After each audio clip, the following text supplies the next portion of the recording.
The idea here when we talk about managing stress, we talk about meditation, stillness, is you are training yourself to learn to reframe these things that end up being like chronic stress for people in their life.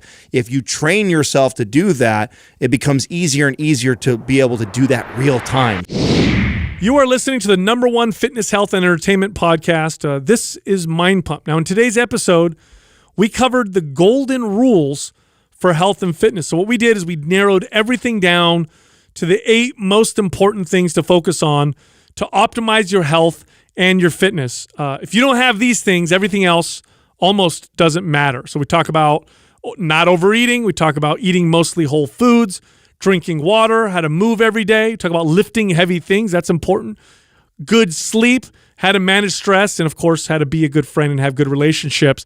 Listen to the episode for details on how to accomplish all this and how we've done this with ourselves and also with our clients. Remember, we were trainers for over 2 decades.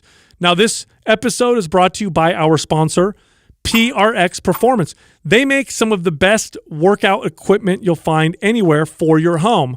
They're the inventors of the original and best fold-out squat rack. This is something that takes up very little space on your wall.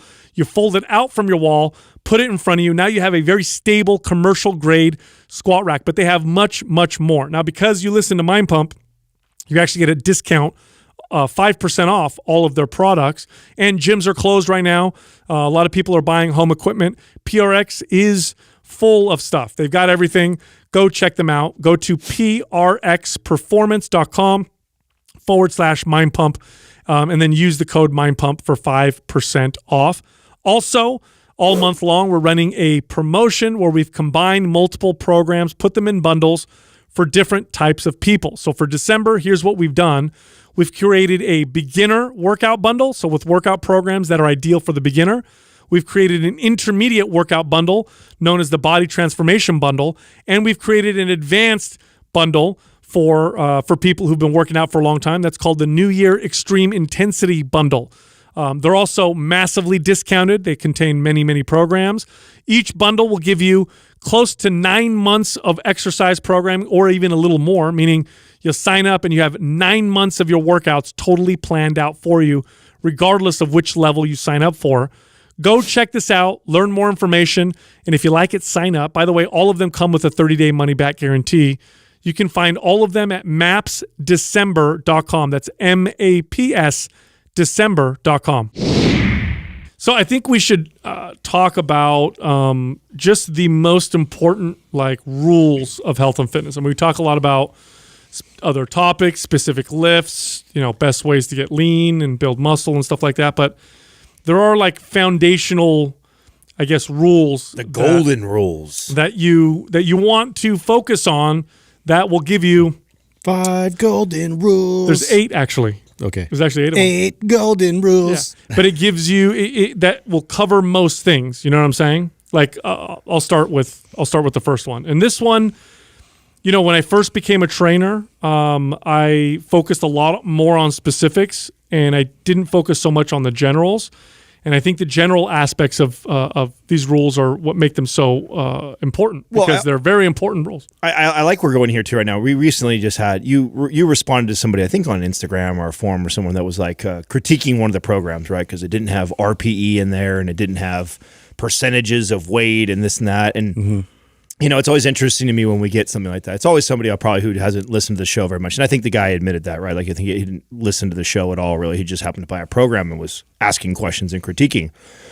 And, when we wrote these things and we created the content that we create, we always were keeping in mind the clientele that we train, the majority. I mean, it was how often did you have an athlete or somebody that was, actually breaking down their percentage of their body weight ratio to what they were lifting and doing RP. Very rare. Yeah, very, very rare. And in fact, and we were talking about less than probably 5% of the clientele that we train. So most people It was about creating good behaviors and good habits and changing their lifestyle more than it was about macros and micros and then breaking down like really advanced programming, right? Yeah, because you can get lost a lot of times in the nuance of all these things. And I think that even as long as we've been doing this and trying to relay information about health and fitness, it starts to feel like maybe we're not giving them enough real specific content. But really what makes the most difference are these major behavioral changes. And that's where we should always start. Well, it is. And in the like, we worked a lot with the average person, general population. Like if you look at the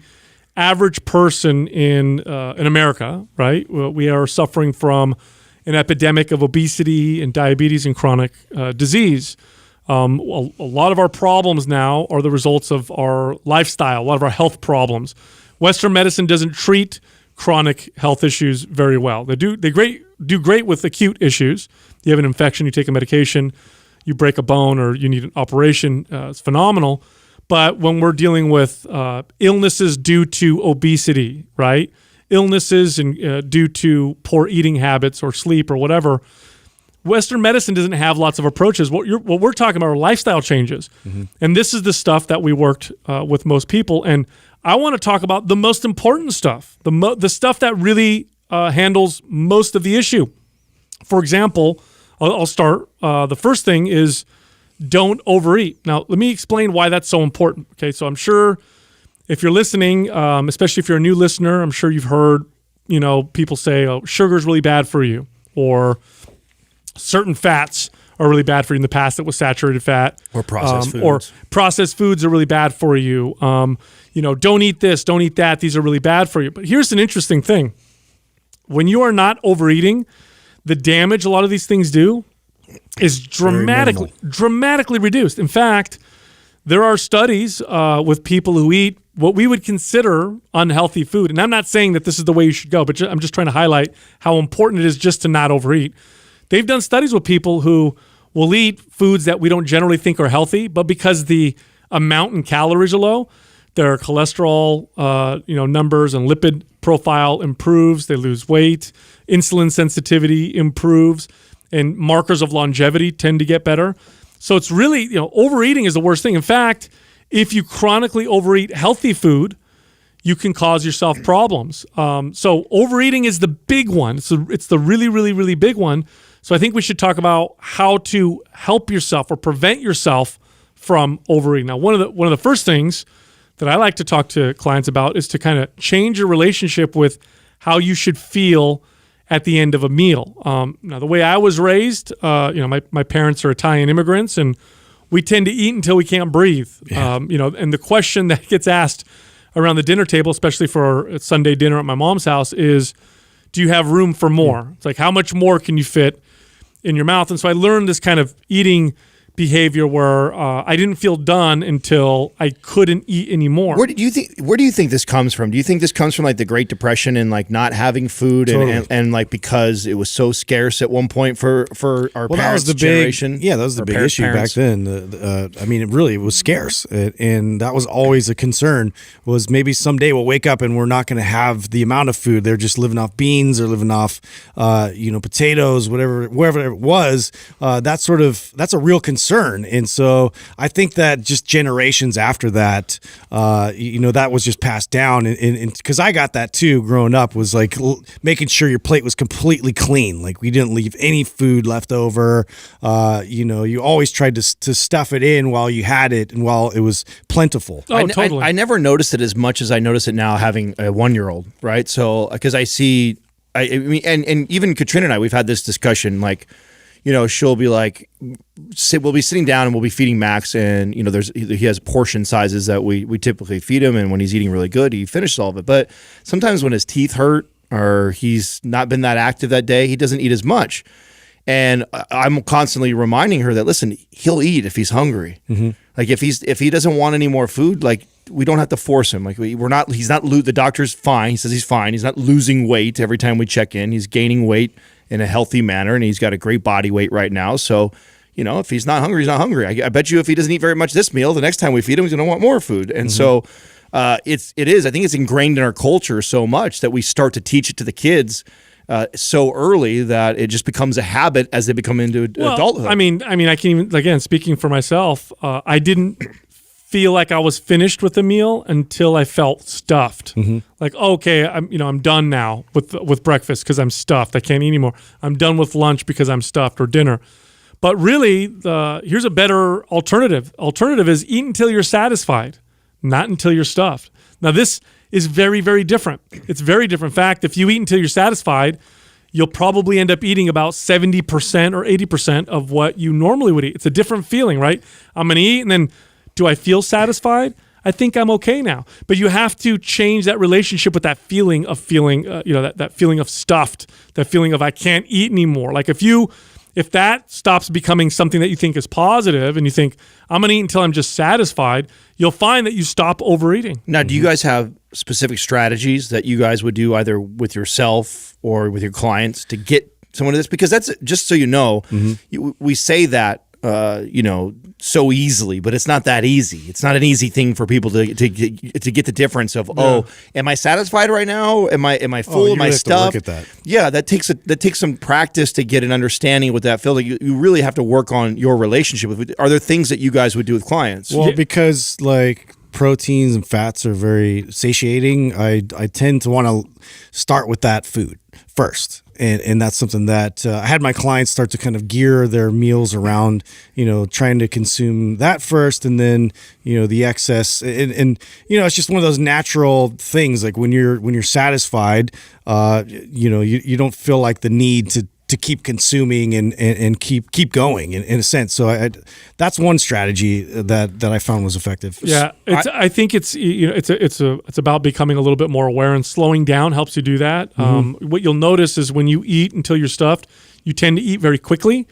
And so I would tell clients, like, here's a great tip. I would say, don't drink anything while you're eating. And the reason why I said that was because it forces you to really chew your food, which forces you to slow down. And slowing you down gives you the opportunity, doesn't guarantee it, but it does give you the opportunity to recognize that you're satisfied. Eating fast, you'll pass satisfied and get to stuffed before you even realize that you're satisfied. Well, this is where, and this is where we're a little bit different, right? Like, and that's why I wanted to talk a little bit more at length with like strategies. I found with clients, this is where the meal prepping, weighing, and measuring thing really helped.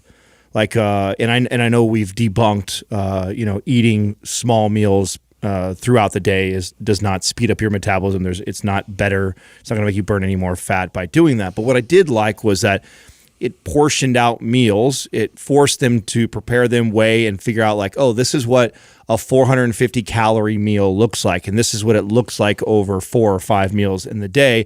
This is what it feels like when I eat those 450 calories, like how my body feels afterwards. So with every client, this was why I like to start them there, is to get them to at least feel that and understand like what a 450 calorie meal should feel like and what you feel like afterwards. And the thing that was common with all of them is when they would finish it, they would and be done, and they're done. Like you finish whatever in your Tupperware. Once you're done with that Tupperware, you're done with your meal. There's your 450 calories.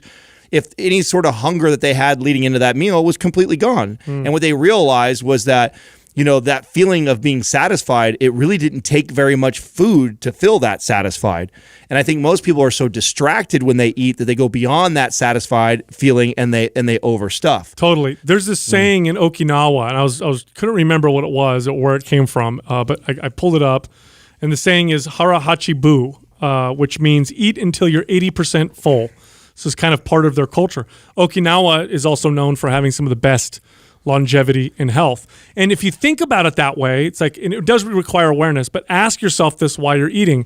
While you're eating, have you reached, because you're probably familiar with what it feels like to be full, ask yourself, have I reached 80% of that? And then stop. Yeah, it's interesting to me, like most of those studies that they do even on animals, like they find that the ones they calorie restrict versus the one that they, overeat tend to live quite a substantial amount longer. Well, this happened last night, right? Literally. So because I'm back kind of on my kick right now. And I still check in with myself like this, even all the years of doing this, all the foods that I've weighed and measured. And I think I know there's a study, Sal, around this. Maybe you will remember. But I know there is just tracking and measuring your food, what that results in weight loss. It's just making people aware. So like last night. Yes. So last night I finished dinner. I still had room for calories in the day, and I was hungry. And Katrina had just bought this. I love this dark chocolate granola thing that she gets. It's so good, and a little bit of almond milk in it or whatever like that. It's almost like a bowl of cereal, but it's granola. So I went down, and my first initial thing I would do is just pour it in a bowl and make a bowl of like cereal basically out of it. But I was like, you know what? Let me measure this because I don't want to over consume. And I poured it in a measuring cup and measured 2 cups. 2 cups is 600 calories without the almond milk. That didn't even fill my little small cereal bowl up to halfway. Made you really aware of it. Yes. And that just knowing that was enough for me to not overdo that. And I was totally fine. I ate the 600 calories worth of it, but I would have filled the whole bowl up or at least 3/4 of it up in the past and just crushed it if I'm not really tracking or paying attention. So just by simply tracking and being aware of, oh, wow, that's 600 calories right there. I'm good. I can have that. And then after I ate it, I was satisfied and I was fine. Right. Another thing you could do is set side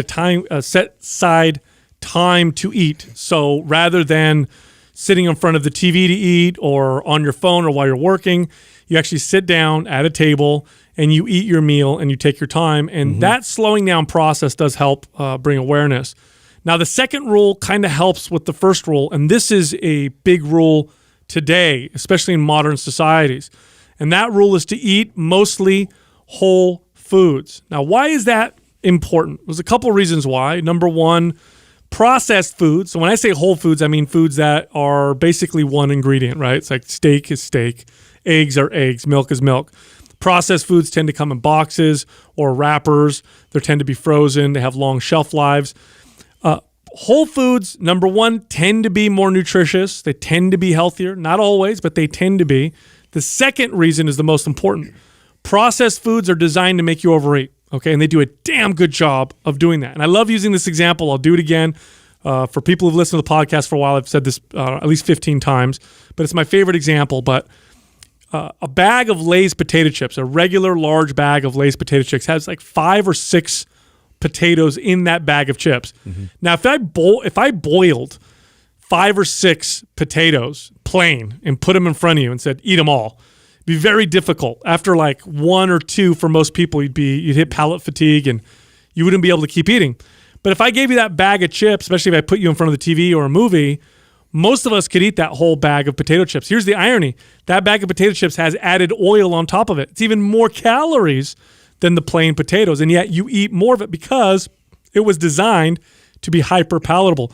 Heavily processed foods do this. Eating mostly whole foods automatically, and I'm not just saying this, there are now several studies that show this, automatically reduces people's caloric intake by like 500 calories a day.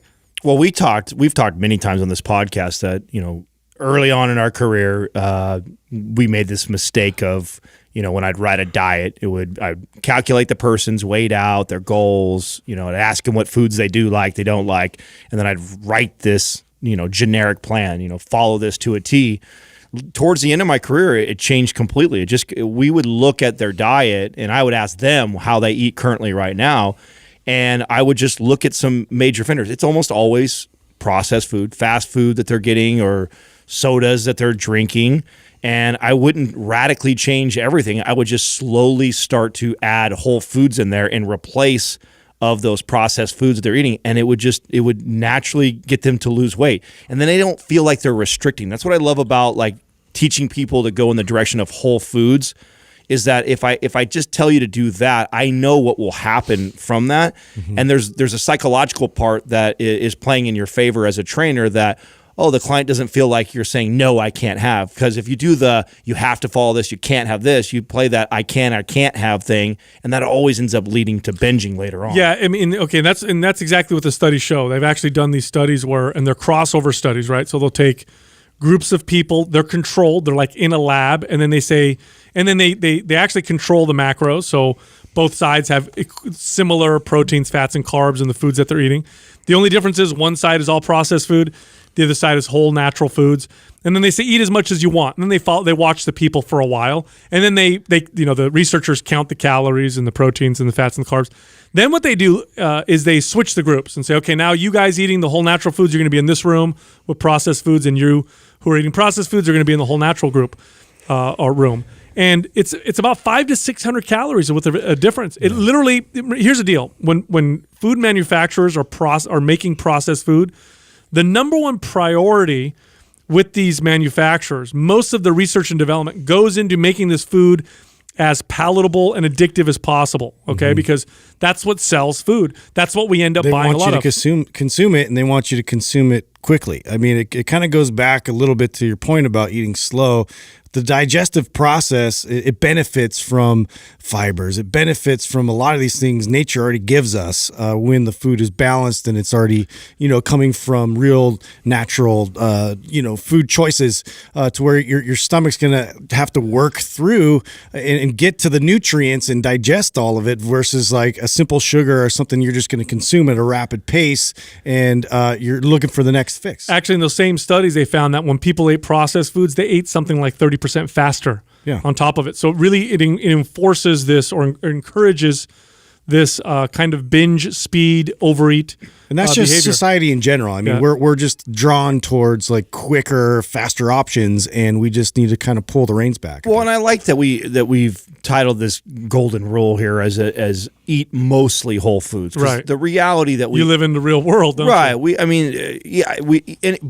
All of us would be lying if we said that we don't have processed food. In fact, there's processed food that probably makes its way into each of our diets every single day. We're around it that much. But the idea is that you are always pursuing. It's the same thing that we talk about with supplements, right? Like I'm pursuing to get all my nutrients from whole natural foods. The reality is I know there's times that I have to supplement that. Same thing goes for eating whole foods. Like I'm always trying to target getting whole foods. The reality is I know that there are some times that we're going to utilize processed foods. In fact, if you look at the obesity epidemic, it's really when processed foods became a big part of our diets. The average American consumes 70 to 80% of their food is processed food. It really should be the reverse. 70 to 80%, or I like to do 90% of your food should be whole natural foods. And then, 20% or 10% should be from processed foods. If you do it that way, here's what happens. You naturally eat less. Like we said in the first rule, which was don't overeat. Because I'll tell you what, you can definitely track things and eat mostly processed foods and not overeat and get some health benefits, but it's a lot harder. If I eat processed foods and I'm not overeating, I tend to want to eat more, and it becomes a struggle every single day. I want more food. I'm craving more food. But if I avoid processed foods, I don't necessarily feel like I'm under eating. In fact, when I eat whole natural foods, again, my calories drop quite naturally. Now, the third one, Adam, you mentioned earlier about sodas. You talked about that being one of the processed food thing. The third rule is just drink water. This is a big one. It sounds silly, but it's a huge one. I remember getting blown away by when I would have clients track their food and show me what they're eating, and then I'd always make sure to tell them, make sure you put in everything that you drink.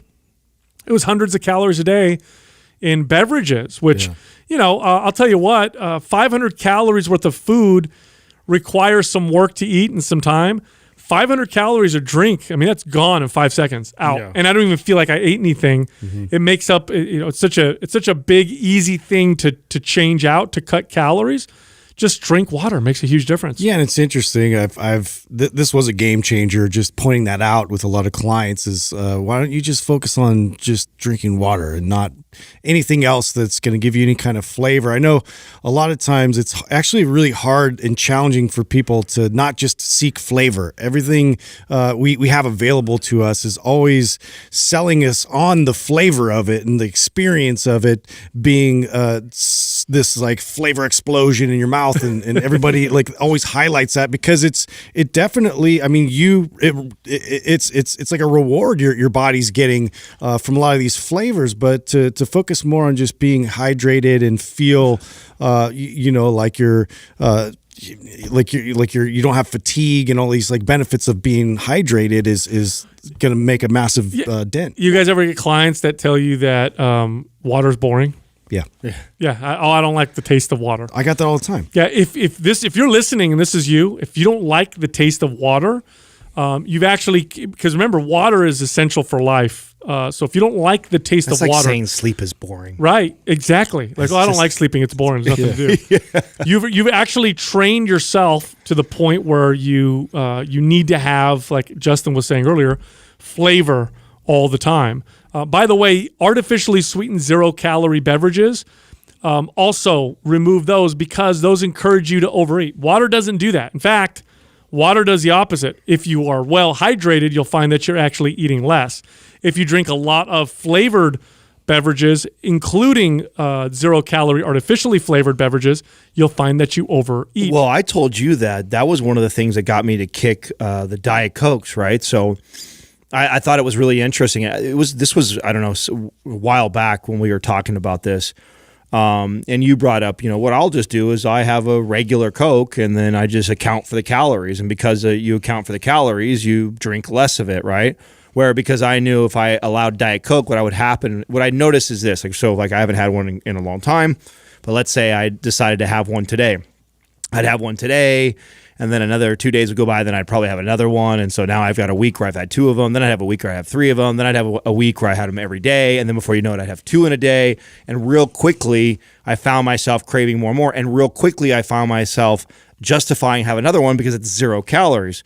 Where I switched over to drinking things like the Hansen or the Olipop, which have calories in it. And I'm like, okay, if I want a bubbly beverage that tastes good, I'm going to have one of these things, but I'm going to have it with the calories. By doing that, I actually limit myself better than having all. You get that natural barrier of calories. Yeah. That's a good strategy. But for most people, don't drink any of your calories. It's silly. Eating calories is way more fun. Go with the food and not the beverage, and remain very hydrated. By the way, here's something, okay, for people, and I used to use this as a strategy quite a bit for people who are really, really hated water, and you run into this quite a bit. I would have them switch to carbonated water. Carbonated water is not bad, not a bad transition. It was easier to get some people to drink more water if it was, San Pellegrino or Topo Chico. Well, especially if there's prone to drinking a lot of sodas. Yes, and it was just easier for them. And you, by the way, you'd be surprised. You start drinking, half a gallon to a gallon of water every day and no other beverages, you'd be surprised at how your skin looks, your inflammation goes down, your digestion improves. Sleep. Oftentimes, if you're constipated it's because you're not hydrated. A lot of people don't realize that. I also have found clients losing weight from this. And it took me until I competed to really piece this all together. And what I found was, so when I'd get a client and I'd find out they're not drinking very much water, and I would recommend anywhere from a half a gallon to a gallon, which would be a lot for some people. And they'd tell me, oh my God, Adam, all day I find myself drinking water and peeing, drinking water and peeing, drinking water. That's all I feel like I'm doing all day long. And it would result in this weight loss.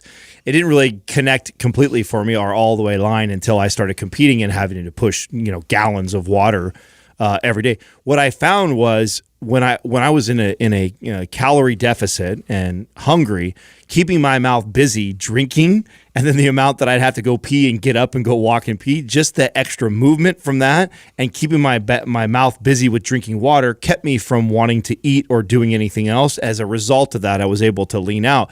I've found this same strategy with clients that don't drink a lot of water, just simply telling, and again, not telling them you can't have any of these other things, and saying, hey, I need you to get a half gallon or I need you to get a gallon of water every single day. And because they're so focused on that, it distracts them from you drinking all these other things. It does. Yeah. And eliminates a lot of the achiness and a lot of these signals after the workouts. We get a lot of achy feeling, and being hydrated a lot of times eliminated that for some of my clients, as well as the fatigue. Yeah, well, one sign of not having enough water is also hunger. So sometimes you feel like, right. I want to eat something. Yeah. Drink some water, wait 15 minutes, not hungry anymore. That's how I felt at competing. Like, I mean, you're always, if you are eating in a competitive level, you're hungry all the time. And a lot of times what would curb that for me is just simply pounding a glass of water, and that would make it feel good, make me feel better until I get to the next meal. Totally. Now, the next one is extremely important. This one's not diet related, and that is to move every single day. Now, I know we get recommended to exercise every single day, which fine. That actually falls under this category. Have your schedule scheduled 35, 45-minute bout of scheduled activity and exercise. But I have a better option because that one tends to be more difficult to maintain for a lot of people, especially if you're busy but sedentary. Carving off 45 minutes every single day to walk or hike or ride a bike or swim or whatever, again on a treadmill, that can be a little bit difficult or challenging. Instead, here's a strategy that I found for clients is I'll tell them, walk 10 to 15 minutes after breakfast, lunch, and dinner. Now, let me tell you why this works so well. First off, it sounds very manageable. 10, 15 minutes at a time, quite easy. Number two, I've attached activity to something that they already do. It's not it doesn't feel like a new thing. Like carving off 45 minutes to exercise feels like a new thing. If I say walk 10 minutes or 15 minutes after breakfast, lunch, and dinner, well, I already eat breakfast, I already eat lunch, I already eat dinner. So I'll just get up and walk around for a little bit, walk around the block a few times or whatever. Makes a huge difference, and people are far more likely to stay consistent when they do something like this. But it's very important that you move every single day now, much more than ever, mainly because, like I said earlier, we're just so sedentary, even though we're very busy. We wake up in the morning, we eat breakfast, get in the car, we sit in a car, drive to work. Nowadays, even with lockdowns and stuff, people don't even do that. They don't even walk to the car. They just get up and sit at their desk. But let's say you drive in your car, but you're sitting there. You get to your office, sitting at your desk, doing that for 8 hours. Get back in your car, drive home. What do? Sit back down, eat dinner, sit back down on the couch. The average person walks grand total, if they're not scheduling activity, under 4,000 steps. Under four. What is that? Like a half a mile? Yeah, it's like a day. Yeah, that's the body wasn't designed to do that. It's not even a full hour of activity of moving all day long. It's what the average person is moving right now. This is my favorite rule of all the rules, because I think that it's one of the simplest to implement and be consistent with it if you make an effort to do the things that you're saying right now. Like that was something later on that became a habit. In fact, it didn't become a habit until I was with Katrina. Katrina and I started to do this anytime that we would go out to eat. That was just kind of how it started. It started as a rule, not at home, but as if we were to go out. If we were going to go out and go have a nice, sushi dinner or go out and have a steak dinner or whatever, as soon as we got out of the restaurant, we wouldn't just go walk back to our cars. We would go walk for 30 minutes and take a walk up and down the strip or wherever we're at. I really attribute a lot of our weight management or keeping us healthy to that. The other thing that I started to notice when we started to create that as a habit was this was also one of the best and few times in our day when we were completely present with each other and non-distracted. And I know this is about like health and fitness, and we're talking about more like weight loss, weight gain type shit, but when we talk how important that it is for your overall health to manage like your relationships and being present. And to me, that was a side effect that I wasn't anticipating for this. I was doing it originally for the calorie burn. I'm going to move because I need to move. I need to burn the calories. I ate a bunch of calories. Let's move. What I found as a cool side effect was this was really nice.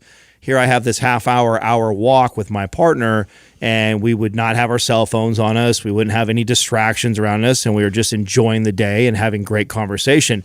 And that is what actually led it to being a lifelong habit of ours. I mean, it started off as a calorie burn, stay in shape thing, and it turned into, wow, this is one of my favorite times with my partner, because it's one of the few times that I don't have a television around, I don't have a computer around, I don't have a phone around, and it's just her and I walking out in nature, connecting with each other and having great conversation. Yeah, two of my favorite sayings. One is movement is medicine. And the other one, it was like movement creates momentum. And both of these things ring very true to me. And it's just something why I really focus a lot of the initial bit of when I would talk to a client that was potentially going to work with me. This is one of those things that you just want to figure this out. Like, how much movement are you capable of doing throughout your day? How can we implement, strategies to make this? And I think the ritual thing is probably the most effective way to, accomplish that first bit of introduction to making that a priority in your lifestyle. But then we want to build on that momentum, and we want to keep that going and challenge the body, because muscles benefit from it, your entire system benefits from it, digestive system, muscular skeletal system, everything your body is comprised of benefits from movement. Yeah, well, one thing I used to laugh at when I was an early trainer, I thought that was silly, is I would hear people say, oh, I park my car further in the parking lot, or I took the stairs instead of the elevator. I'm like, oh, that's so silly. That's barely any activity. Here's the truth.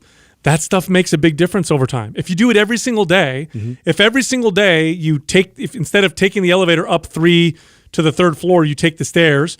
If every single day, instead of using the bathroom that's next to the office that you work in, you use a bathroom that's on another floor. If every single day you park all the way on the other side of the parking lot, and you just do that every single day, tremendous long-term health benefits. And forget the calorie burn, because we're going to get to the next rule, which really helps with that. Forget the calorie burn aspect. It's just good for your health. It's good for insulin sensitivity. It's good for movement and circulation. Regardless of the amount of calories that you burn, our bodies were meant to move most of the time. In fact, sitting all day long is worse for your health than smoking. I was going to bring up just simply starting at the fact of sitting less, you know, just standing and, you know, whether you have the ability to get a standing desk, if that's going to be your situation, you should really look into these things because, you know, you want to really promote a healthy body because it elevates your mood. It promotes all this benefit to you for every aspect of your life. Well, you also just have to be aware where we're moving right now with tech. Like look what we've seen in just the last 2 decades with things like Uber and DoorDash, and I mean we're moving less and less and less, and that sneaks up on you. And all those things are great too. So that's not me like harping on that. It's just that you have to be aware of that. You have to be aware that everything is becoming so convenient. Right? Amazon delivered to our door. Like, I mean, it sounds stupid, but you know, part of me in the 10 years ago being able to get away with more food around Thanksgiving was shopping. Having to go to the mall and drive and walk around. I don't do any of that anymore. So you have to think about that stuff. Like you eliminate that. That's a bunch of movement that you used to do. You just deleted that. Yeah, so you have to be able to adjust. Either one, create movement in other places, or you have to adjust calorie-wise. Otherwise, the weight just piles on, and that just adds up over time. Right, but again, regardless of the calorie burn, movement on its own is beneficial. And really, what the key here is to inject it into your daily life. We're not necessarily talking about scheduled, structured workouts, but that does lead us to the next one, which is lift heavy things every once in a while. Now, here's the wonderful thing about resistance training. And resistance training covers, of course, traditional weightlifting, using machines, body weight training, resistance bands, suspension trainers. That's all resistance training. The beautiful thing about resistance training is, and we're going to get into its benefits, right? But one of the beautiful things about it is you don't have to do it all the time. In fact, for most people, 1 or 2 days a week of a good resistance training program will give you a lot of the incredible health benefits of resistance training. Now, you may not maximize muscle development and super sculpt your body and that kind of stuff, but in terms of the health benefits, right, in terms of the metabolism boosting effects that resistance training offers, 1 or 2 days a week for most people can make a pretty big impact. And that's really the big benefit from a health perspective of resistance training. Besides keeping your body mobile and strong, which is resistance training does phenomenally, it actually maintains a fast metabolism. Now, why is that important? Well, we're surrounded by food and we don't move much. So we're not burning a lot of calories because we don't move much. And there's a lot of calories that we eat because food is easy and it's delicious. An amazing buffer against that, a great insurance policy against that, is just to have a faster metabolism. Resistance training is the only form of exercise that reliably speeds up your metabolism. In fact, other forms of exercise may actually do the opposite and make you more of an efficient calorie burner. Not resistance training. It speeds it up. So you're literally, if you lift weights once or twice a week and you do it in a good way with good exercise programming, you could be burning 300 more calories a day doing what you normally do. You're not moving more. You're not exercising more. You're doing that resistance training workout every once in a while, but now you're just 300 calories more a day because you have a faster metabolism. Now, how have you guys implemented this into your own lifestyle? Now, I know, Sal, you rarely miss a workout. I think probably Justin, myself, and maybe even Doug are the ones that probably have moments where we're less consistent. How do you use this philosophy into your own lifestyle? Do you guys do things different today than what you did in your 20s, like when you think about strength training and lifting compared to what you did when you were 22 years old? Yeah, I'm just more conscious that I seek it out. I'm always thinking about where I can kind come home from work and, how I can add resistance training into my lifestyle, because I know the benefit of it, of providing the strength, but also just keeping my body able and keeping my joints healthy and making sure that, everything is working properly. And I want to maintain that. I want to have all the abilities that I have now going forward. So I just find ways during the week now. I don't put so much pressure on a long period of time of working out. I get it more in smaller windows, but I build upon that. So if I've missed a few days or whatnot, I don't punish myself in one session like I used to for a longer period of time with more intensity. I'm very much more methodical about building that momentum back up with smaller workouts. That's the thing I would say I'm most different about in my late 30s than what I was in my early 20s. So in my early 20s, it was kind of an all or nothing attitude. Oh, so like if the workout's not perfect, then right? forget it. Like if I didn't have you got to make up for it. Yeah, exactly. Either I got to make up for it, or if it wasn't an hour of intense training, then you write it off completely. The same thing.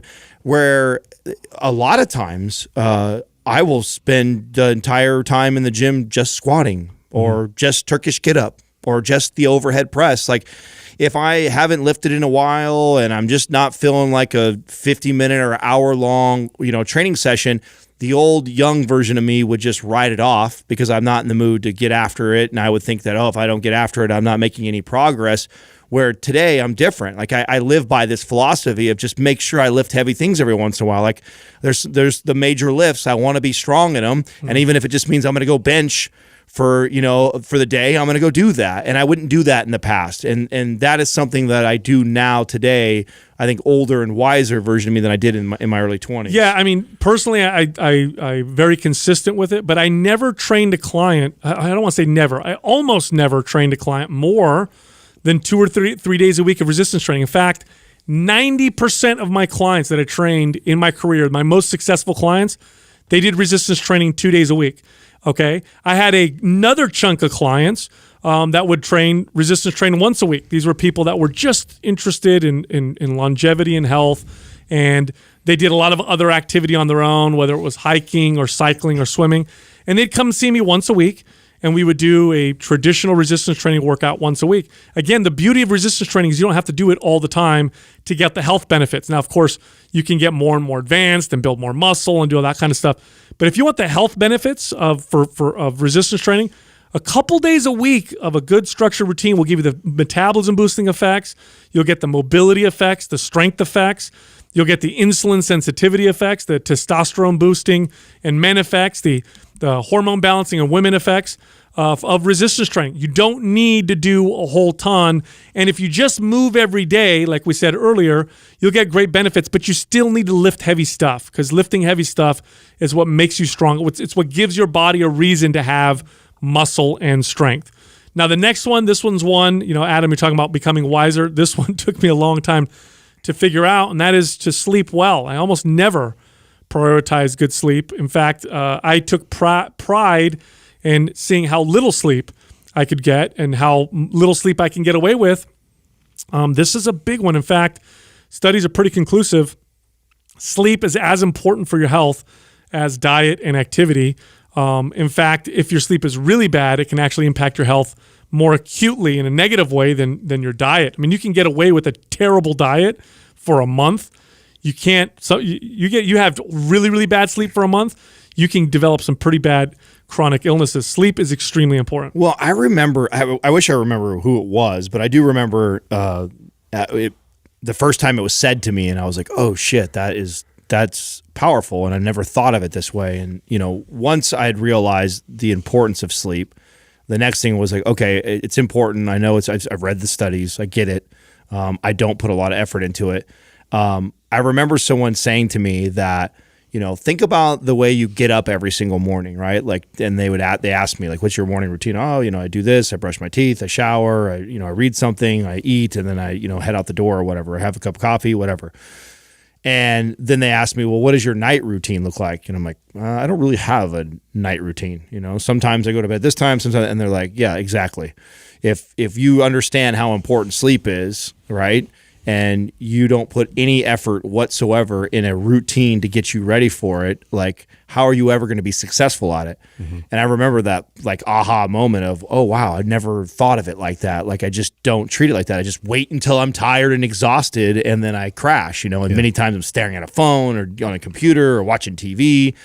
And that completely changed the way I look at it. Like where now, as soon as that sun goes down for me, like my brain's already turning on. Like, okay, what's my last 3 hours going to look like, and getting ready for Yeah, bed. it's still relatively new in terms of putting a lot of intention around preparing for sleep and being more mindful about leading into a higher quality sleep experience versus where I used to just be like, well, I guess I stayed up too late, or I had eaten something or kept me up all night, or what are the, it just whatever randomly would happen is kind of what I felt like the result of my sleep was, and there was no structure there, like or any kind of intention leading into, well, I could actually manage this a lot better. Like I could actually like put more thought into this and reap the benefits of sleep. And you feel the difference when you actually get quality sleep like nothing else. I would say I don't know about you guys. Sorry, Sal, I cut you there.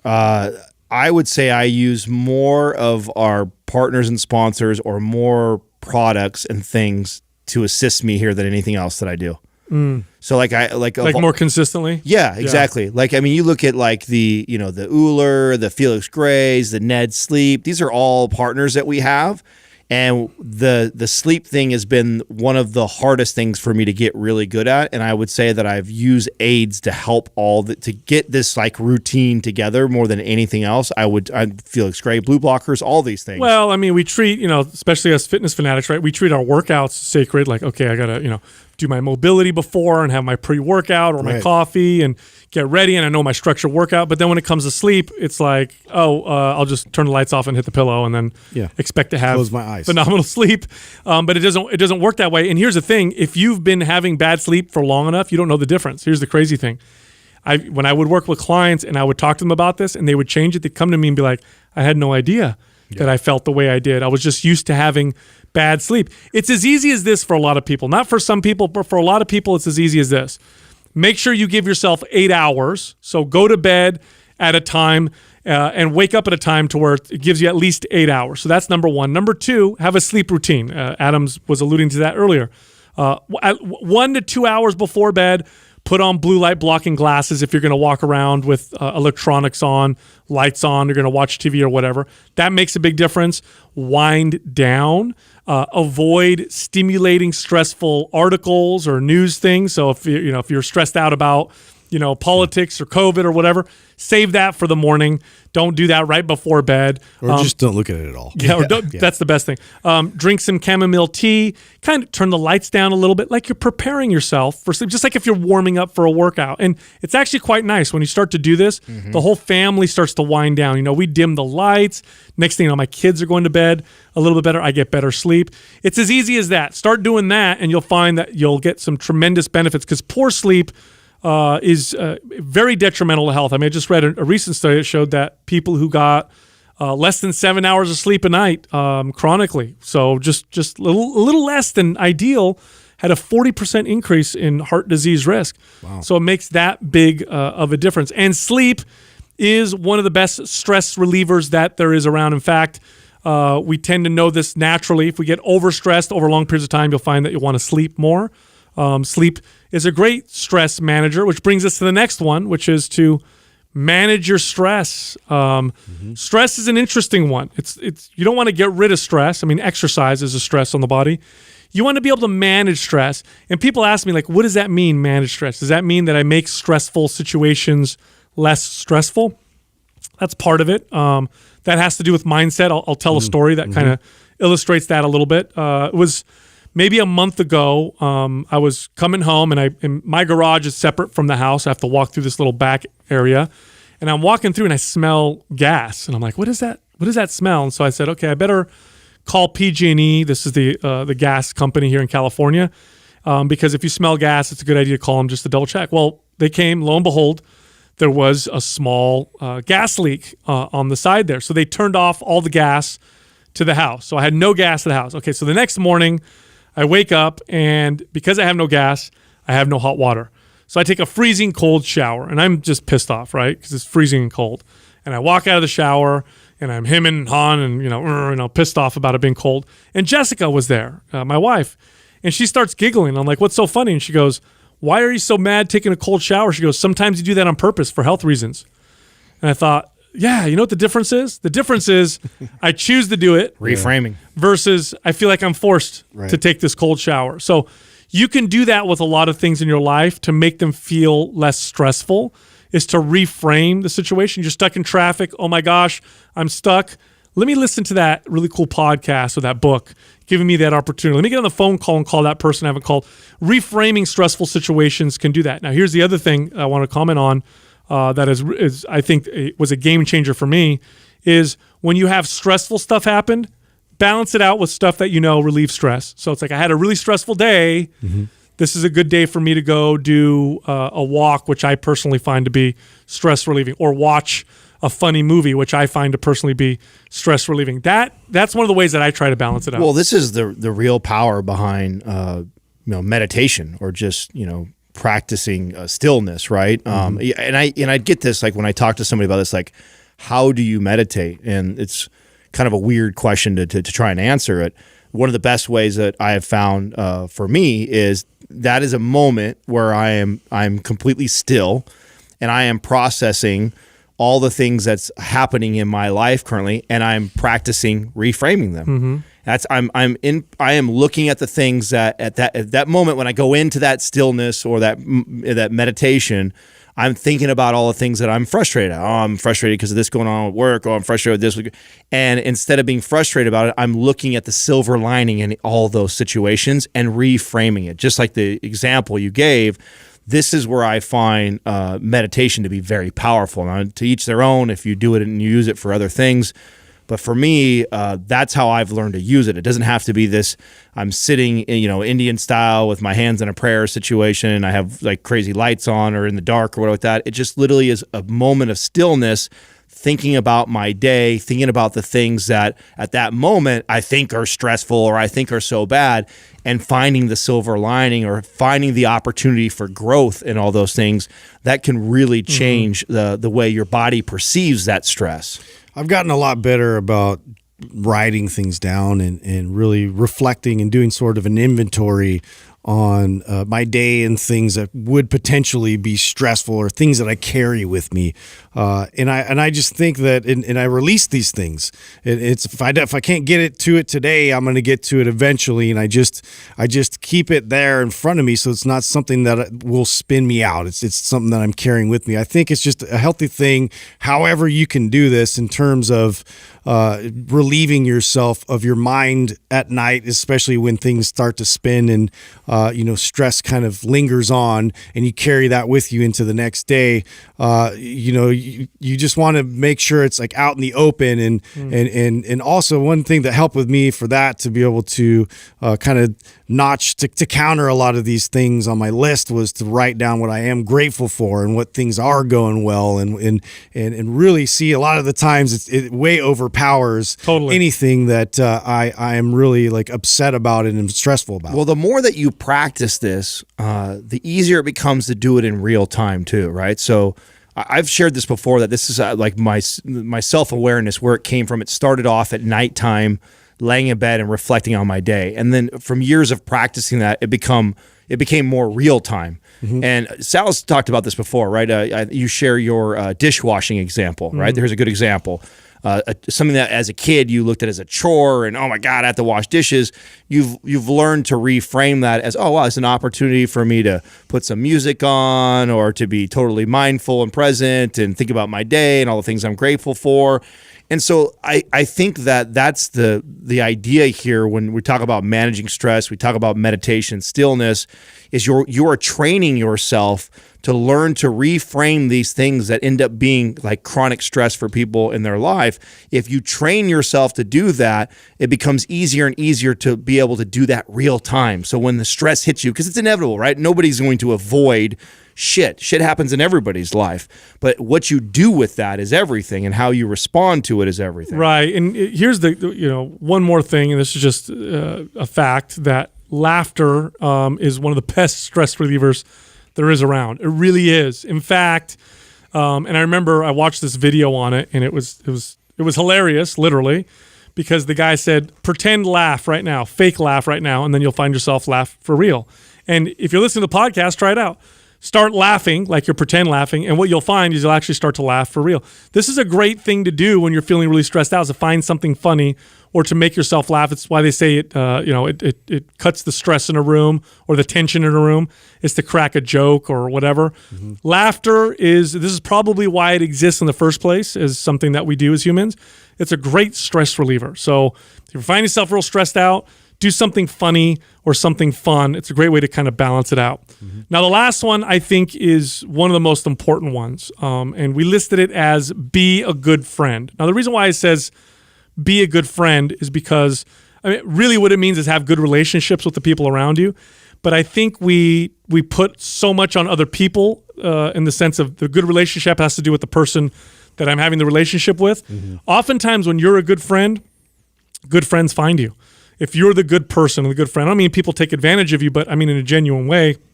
You're caring, you offer help, you listen to people. You'll find those kinds of people in your life as well. And studies do show that the places with the greatest longevity have people in those areas have wonderful social networks. They have very tight social networks, whether it's church or family. They've got people around them that they're close with. What was that study that you shared that one time about people that have good relations or community? Poor relationships was equivalent to, in terms of damaging your health, to smoking, I think it was 10 cigarettes a day or something like that. Something crazy. Wow. Yes. Yeah, that's crazy to me. That's how bad it is to have bad relationships around you. This is why they think that religious people live longer than non-religious people.